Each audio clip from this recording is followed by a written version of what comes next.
What is going on? I've got here an absolutely badass folding knife from Zero Tolerance, and this is a folding knife that I have been wanting to get my hands on for the longest time. This is the ZT0223. Now this is pretty much my first time holding one of these. Like, I've seen pictures about them, I've seen videos, and I've heard some things here and there about them. I've always thought it just looked like a super badass knife model from Zero Tolerance, and I couldn't have been more correct. Like, it's got like a super unique look, but at the same time very tactical. And of course you can expect it to have great ergonomics because Zero Tolerance knives always is spot on with the ergonomics, and that is very true. Sometimes their actions can have like iffy, stiff detents, or sometimes they take a while to break in, but the action on this is very, very smooth.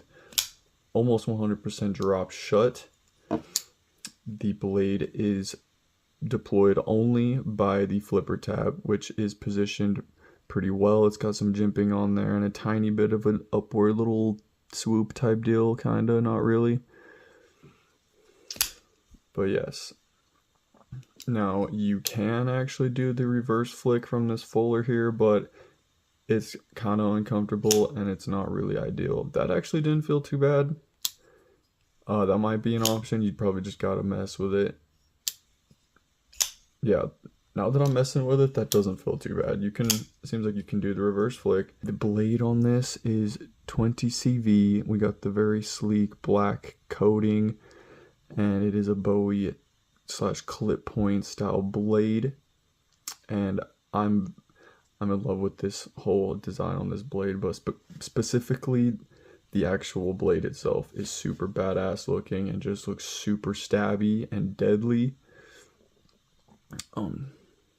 I've heard some people say they don't like there's holes there, and I can understand why. Now, I really don't see a problem with the holes. I think they look cool, and some people think that they could be a potential weak point for the blade, like the blade could crack or snap there. Now, it is possible, but if they were milled in or drilled in properly, then I don't think that they would be a weak point. And knowing Zero Tolerance and the reputability of their company, I would guess that they're drilled in properly. The scales are titanium with this very interesting G10, I don't know what you would call this, like an insert inlay backspacer / inlay, but it's good quality G10. It doesn't feel cheapy or anything.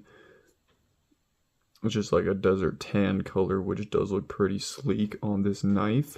But yes, the ergonomics on here are definitely spot on, as to be expected from Zero Tolerance.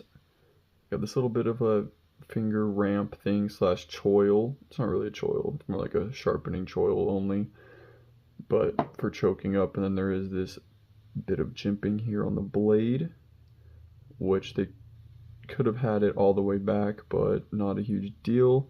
The jimping bites into your thumb a good amount. It's not overly aggressive.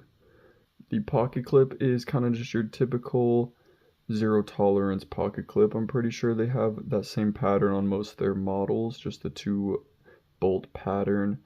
It is reversible. Now let me know what you think about this Zero Tolerance model, and personally I think this is the coolest model that I've seen from Zero Tolerance, the coolest knife. And I don't think they make these new anymore, unfortunately. Don't forget to hit the subscribe button so you don't miss my weekly knife review content, and peace.